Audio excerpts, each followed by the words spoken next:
अस्सलामुअलैकुम वरहमतुल्लाहि वबरकातुहू। कैसे हैं सब? उम्मीद करती हूँ सब खैरियत से होंगे। अल्लाह के फ़ज़ल से सब ठीक ठाक होंगे। आज की हम इस वीडियो में इंशाल्लाह class 6 subject mathematics topic sets सब टॉपिक एक्सरसाइज 1.1 जो रिमेनिंग रह गई है वो इंशाल्लाह सारी कर लेंगे। हम एक्सरसाइज 1.1 की पहले 3 क्वेश्चंस कर चुके हैं। आज हमने क्वेश्चन नंबर 4 से शुरू करना है। तो हम देखते हैं कि क्वेश्चन नंबर 4 है क्या। Write the following statements into the symbolic form. अब आपने जो नीचे दी गई स्टेटमेंट्स है उनको गौर से पहले पढ़ना है, फिर उनको मैथमेटिकली लिखना है। सिम्बोलिक फॉर्म मतलब सिंबल यूज़ करते हुए आपने लिखना है। तो हम फिर स्टेटमेंट्स को पहले गौर से देख लेते हैं कि स्टेटमेंट्स में हमें क्या बताया जा रहा है, क्या इन्फॉर्मेशन दी जा रही है, और उसी इन्फॉर्मेशन को यूज़ करते हुए हमने सिंबल्स बनाने हैं और फिर उस स्टेटमेंट को सिम्बोलिक फॉर्म में लिखना भी है। हम स्टेटमेंट्स पे गौर करके देखते हैं कि स्टेटमेंट्स में हमें क्या बता रहे हैं। पहले स्टेटमेंट में बता रहे हैं 0 is an element of the set W। 0 जो है वो सेट W का एलिमेंट है। सेकंड स्टेटमेंट है Lahore is a member of the set P। Lahore जो है सेट P का मेंबर है यानी एलिमेंट है। तो हमें स्टेटमेंट्स से पता चल रहा है कि हम स्टेटमेंट्स में मेंबर्स या एलिमेंट्स की बात कर रहे हैं। और हमने ये भी पढ़ा था मेंबर्स और एलिमेंट्स के लिए हम एक सिंबल यूज़ करते हैं जिसका नाम था बिलोंग्स टू और डज नॉट बिलोंग्स टू, और इसका यूज़ भी हमने पढ़ा था कि ये यूज़ किस लिए होते हैं। हम एक दफ़ा फिर से रिवाइज कर लेते हैं। The symbol belongs to is a Greek letter which is use to tell that an object is an element of और बिलोंग्स टू और is the member of a set. Means belongs to जो symbol है वो हमें ये बताता है कि कोई ऑब्जेक्ट अगर किसी सेट का मेंबर है या एलिमेंट है तो, और वो ये भी बताता है कि ये ऑब्जेक्ट सेट में से बिलोंग कर रहा है। नेक्स्ट कंसेप्ट है हमारे पास the symbol does not belong to means does not belong to और is not element of the set.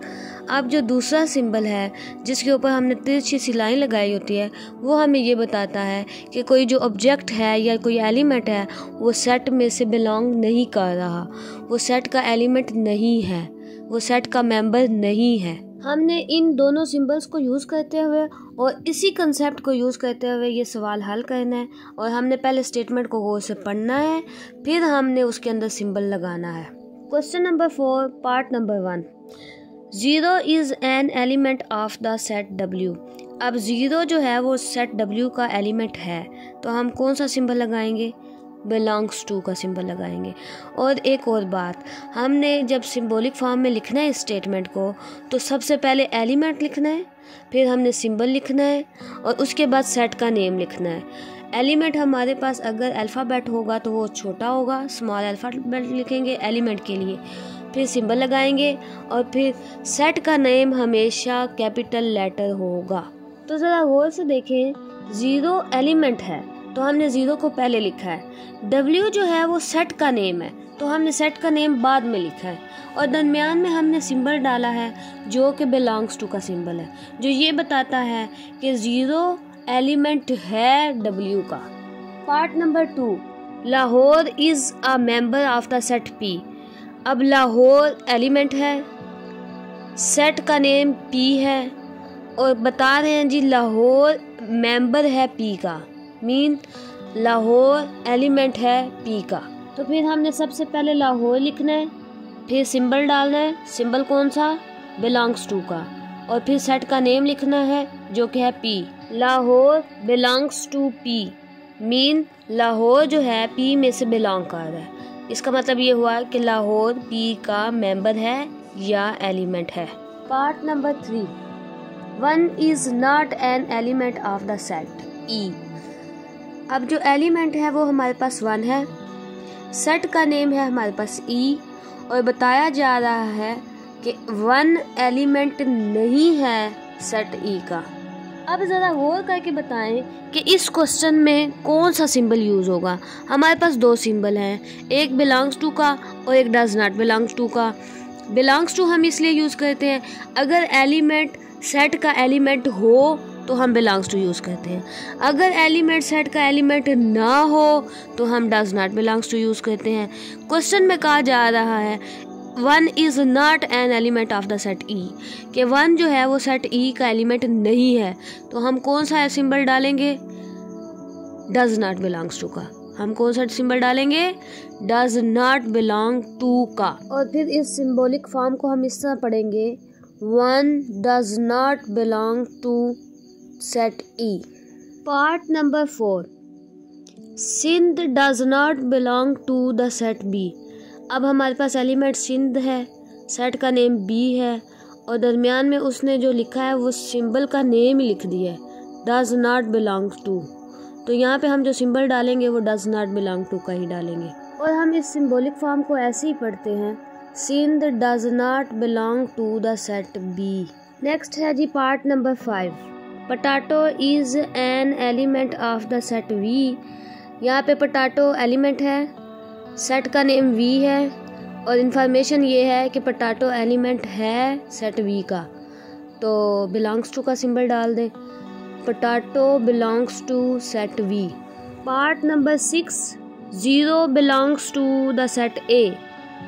अब एलिमेंट है जी 0, सेट का नेम है जी ए, और इन्फॉर्मेशन ये है कि बिलोंग्स टू है, सिंबल का नेम ही उसने लिख दिया है यहाँ पे कि बिलोंग्स टू, तो यहाँ पे सिंबल डाल दें बिलोंग्स टू वाला, 0 belongs to set A. Next part number 7, C is not an element of set C. यहाँ पे एलिमेंट के लिए स्मॉल सी यूज़ हो रहा है और सेट के नेम के लिए कैपिटल सी यूज़ हो रहा है। ये कंसेप्ट मैं दोबारा बता दूँ कि जब हम अल्फ़ाबेट्स को एलिमेंट के तौर पे लेते हैं तो अल्फ़ाबेट स्मॉल लेते हैं, और अगर हम सेट के नेम के लिए अल्फ़ाबेट लेते हैं तो वो कैपिटल अल्फ़ाबेट लेते हैं।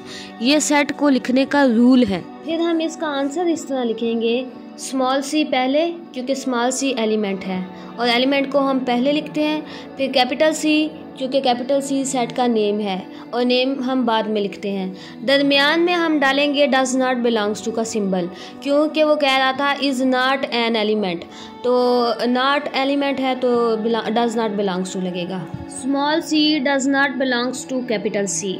नेक्स्ट है जी part number 8, mango is not the member of set F.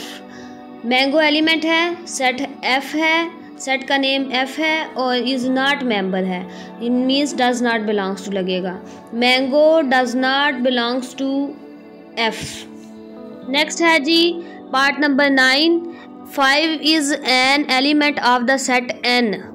अब 5 जो है एलिमेंट है, एन सेट का नेम है, और इज़ एलिमेंट है, मीन्स कि यहाँ पे बिलोंग्स टू लगेगा।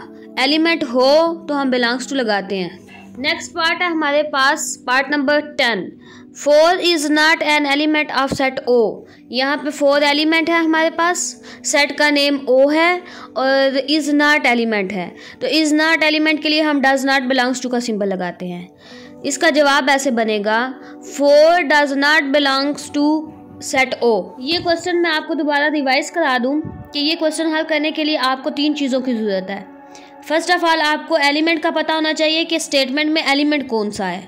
दूसरा, सेट का नेम पता होना चाहिए कि सेट का नेम क्या दिया जा रहा है। तीसरा, आपको या आपने बिलोंग्स टू लगाना है या आपने डज नॉट बिलोंग्स टू लगाना है। बिलोंग्स टू के लिए आपको इन्फॉर्मेशन दी जाएगी is an element, is a member या बिलोंग्स टू, और डज नॉट बिलोंग्स टू के लिए आपको इन्फॉर्मेशन दी जाएगी is not an element, does not belongs to, ये 2 इन्फॉर्मेशन दी जाएंगी डज नॉट बिलोंग्स के लिए। तो इन इन्फॉर्मेशंस को यूज़ करते हुए आपने सिंबल भी चूज़ कर लेना है कि आपने स्टेटमेंट के अंदर सिंबल कौन सा लगाना है। नेक्स्ट हम क्वेश्चन नंबर 5 सॉल्व करते हैं। Question number 5, which of the following collections are not set and Y. अब उसने हमें कलेक्शंस दी हुई हैं, उनमें से हमने फाइंड करनी है कि कौन सी कलेक्शंस सेट हैं और कौन सी कलेक्शन सेट नहीं है, और अगर सेट वो नहीं है तो क्यों नहीं है, रीज़न भी देनी है साथ में। क्वेश्चन नंबर 5 आप देख रहे हैं, जो कि मैंने बुक की फ़ोटो बना के लगाई है ताकि आपको पता चले कि क्वेश्चन दिया हुआ कैसे था। हमें उसने कलेक्शंस दिए हैं जी A से लेके M तक ABCDEFGHIJKLM, ये सारी कलेक्शंस हैं। और अब हमने गौर करके देखना है कि इन कलेक्शंस में से कौन से सेट हैं और कौन से सेट्स नहीं हैं। मैंने आपको बताया था अगर सेट जो है, अगर कोई कलेक्शन है तो उसके लिए दो शराइत हैं कि उसके ऑब्जेक्ट्स डिस्टिंक्ट और वेल डिफाइंड होने चाहिए। तो हमने यहाँ पे भी ये दोनों शराइत पूरी करनी है हर कलेक्शन पे। अगर वो कलेक्शन ये दोनों शराइत पूरी कर जाए तो वो वाली कलेक्शन हमारे पास सेट होगी। और अगर कोई कलेक्शन इन दोनों शराइत में से एक भी शर्त पूरी नहीं करती तो वो कलेक्शन सेट नहीं होगी। तो अब गौर करते हैं, एक एक पे गौर करते जाते हैं और देखते जाते हैं कि कौन सी सेट है और कौन सी नहीं है। पहली कलेक्शन है हमारे पास ए के एलिमेंट्स है BANK। अब पहली शर्त हमारे पास थी डिस्टिंक्ट की, तो ये डिस्टिंक्ट की शर्त पूरी करते हैं। कोई भी ऐसा एलिमेंट नहीं है जो 2 दफ़ा लिखा गया हो, और उसके अलावा ये वेल डिफाइंड भी हैं। जी हाँ, ये स्पेल हैं बैंक के, तो ये वेल डिफाइंड भी हैं। तो सेट जो कलेक्शन ए है वो सेट है। उसके बाद कलेक्शन है जी बी के एलिमेंट्स हैं 2, 4, 6, 8। तो बी के जो एलिमेंट्स हैं वो वेल डिफाइंड भी हैं और डिस्टिंक्ट भी हैं। डिस्टिंक्ट इस तरह कि वो उनमें से कोई भी एलिमेंट 2 दफ़ा नहीं लिखा हुआ। वेल डिफाइंड इस तरह कि ये हमारे पास इवन नंबर्स हैं 8 तक। नेक्स्ट कलेक्शन है हमारे पास सी के एलिमेंट्स है 0, 1, 2, 0। अब इसके एलिमेंट्स डिस्टिंक्ट की शर्त पूरी नहीं करते। 0 2 दफ़ा लिखा हुआ है, तो जो डिस्टिंक्ट की शर्त है ये हमारे पास डिसक्वालीफाई हो गई। तो हम कहेंगे ये कलेक्शन सेट नहीं है, क्योंकि इसके ऑब्जेक्ट्स ने एक शर्त हमारी डिस्टिंक्ट की वो फेल कर दी है, इसलिए ये सेट नहीं है। अगली कलेक्शन है G D is equal to, उसके एलिमेंट्स है जी KILLER। तो इसमें भी L 2 दफ़ा लिखा हुआ है, तो ऑब्जेक्ट्स ने ये वाली जो डिस्टिंक्ट वाली शर्त है ये फेल कर दी, इसलिए हम कहेंगे जो डी है वो भी सेट नहीं है। ई के एलिमेंट्स हैं जी हमारे पास LEGAL। तो कलेक्शन ई में भी हमारे पास 2 दफ़ा L लिखा हुआ है, तो ये भी जो है ये डिस्टिंक्ट की शर्त पूरी नहीं करते, तो हम कहेंगे जो कलेक्शन ई है ये सेट नहीं है। नेक्स्ट कलेक्शन है एफ के एलिमेंट्स हैं 9, 3, 5, 1। अब ये डिस्टिंक्ट तो है क्योंकि नज़र आ रहे हैं इसमें से कोई भी ऐसा ऑब्जेक्ट नहीं है जो 2 दफ़ा लिखा हुआ हो। उसके अलावा ये वेल डिफाइंड कैसे हैं? अब इनको तरतीब दी जाए तो पहले 1 आएगा, फिर 3 आएगा, फिर 5 आएगा, फिर 9 आएगा।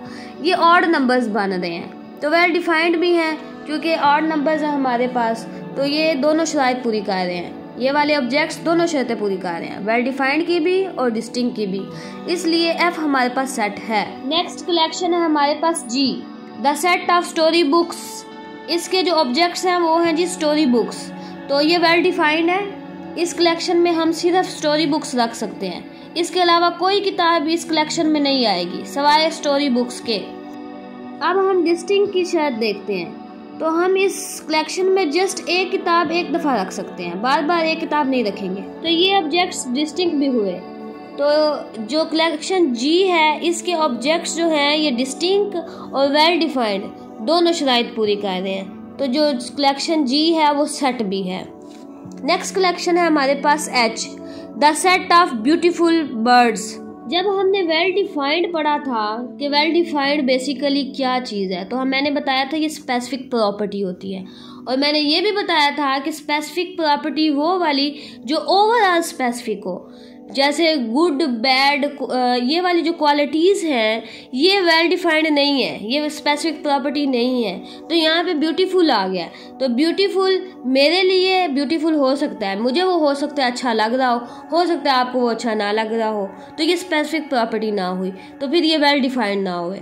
तो इसलिए जो ब्यूटीफुल बर्ड्स हैं ये वेल डिफाइंड नहीं है, तो हम कहेंगे कलेक्शन एच सेट नहीं है क्योंकि इसके ऑब्जेक्ट्स जो हैं वो वेल डिफाइंड नहीं है। नेक्स्ट कलेक्शन है हमारे पास I, the set of rich people. अब फिर से रिच जो है ये स्पेसिफिक प्रॉपर्टी नहीं है, जब ये स्पेसिफिक प्रॉपर्टी नहीं है तो ये वेल डिफाइंड भी नहीं है, तो हम कहेंगे जो कलेक्शन आई है ये सेट नहीं है। नेक्स्ट कलेक्शन है हमारे पास J, the set of students in the 7th class. अब हमारे पास जो ऑब्जेक्ट्स हैं वो स्टूडेंट्स हैं, कौन से 7th क्लास के, ये वेल डिफाइंड है भाई क्योंकि 7th क्लास के स्टूडेंट हमने लेने हैं। उसके अलावा ये डिस्टिंक्ट भी हैं, एक बच्चा एक दफ़ा ही 7 क्लास में आ सकता है, बार बार तो नहीं आ सकता। तो हम कहेंगे ये वाले ऑब्जेक्ट्स डिस्टिंक्ट भी हैं, वेल डिफाइंड भी हैं। तो कलेक्शन जे सेट है। नेक्स्ट कलेक्शन है के, the set of fish in the river Ravi. अब आपने ऑब्जेक्ट लेना है फिश, और कहाँ की, रिवर रावी की। तो स्पेसिफिक हो गया जी, आपने सिर्फ रिवर रावी की ही फिश लेनी है, तो ये वेल डिफाइंड हो गया। उसके अलावा उसने फिशेस नहीं कहा, उसने फिश कहा है, एक फ़िश लेनी है। तो एक फ़िश जो है वो डिस्टिंक्ट किया है, क्योंकि उसके अलावा आपने फ़िश नहीं लेनी है एक के अलावा। तो फिर डिस्टिंक्ट भी हो गया और स्पेसिफिक भी हो गया, वेल डिफाइंड भी हो गया। तो हम कहेंगे जो कलेक्शन के है ये सेट है। Collection L, the set of bad students in a school. सबसे पहले बैड की बात की जाए तो मैंने आपको बताया बैड स्पेसिफिक प्रॉपर्टी नहीं है। तो जब बैड स्पेसिफिक प्रॉपर्टी नहीं है तो ये जो बैड स्टूडेंट्स हैं ये वेल डिफाइंड भी नहीं है। तो फिर इस वजह से हम कहेंगे कि जो कलेक्शन एल है ये सेट नहीं है। नेक्स्ट कलेक्शन है हमारे पास M, the set of wooden chairs. अब जो हमारे पास यहाँ ऑब्जेक्ट्स हैं वो वुडन चेयर्स हैं। अब हमारे पास स्पेसिफिक प्रॉपर्टी ये है कि हमने वो वाली चेयर्स लेनी है जो वुडन से बनी हुई हैं, लकड़ी की बनी हुई चेयर्स ही ले सकते हैं हम, और उसके अलावा हम कोई चेयर्स नहीं ले सकते। तो ये स्पेसिफिक प्रॉपर्टी हो गया, इसका मतलब कि वुडन चेयर्स जो हैं वो वेल डिफाइंड हो गई। उसके अलावा डिस्टिंक्ट इस तरह है ये कि एक चेयर एक ही दफ़ा कलेक्शन में रखी जाती है, बार बार वही चेयर हम नहीं रख सकते कलेक्शन में। तो इस तरह ये डिस्टिंक्ट भी हो गया। तो ये जो ऑब्जेक्ट्स हैं वुडन चेयर्स ये वेल डिफाइंड भी हैं और डिस्टिंक्ट भी हैं, इसलिए कलेक्शन एम जो है वो सेट है। क्वेश्चन नंबर 5 हमने समझ तो लिया है, लेकिन हम अब ये देखेंगे कि क्वेश्चन को लिखना कैसे है, इसका आंसर हमने राइट कैसे करना है। सबसे पहले हम वो वाली कलेक्शंस निकाल लेते हैं जो सेट हैं। ए, B, F, G, J, K and M are sets because their objects are distinct and well defined. अब हम वो वाली कलेक्शंस लेते हैं जो ऑब्जेक्ट्स के डिस्टिंक्ट ना होने की वजह से सेट्स नहीं थी। C, D and E are not sets because their objects are not distinct. Next हमने वो वाली कलेक्शंस ली हैं जो के ऑब्जेक्ट्स के वेल डिफाइंड ना होने की वजह से सेट्स नहीं थी। H, I and L are not sets because their objects are not well defined. आज का लेसन यहाँ पे होता है ख़त्म। अल्लाह हाफिज़, फ़ी अमानिल्लाह।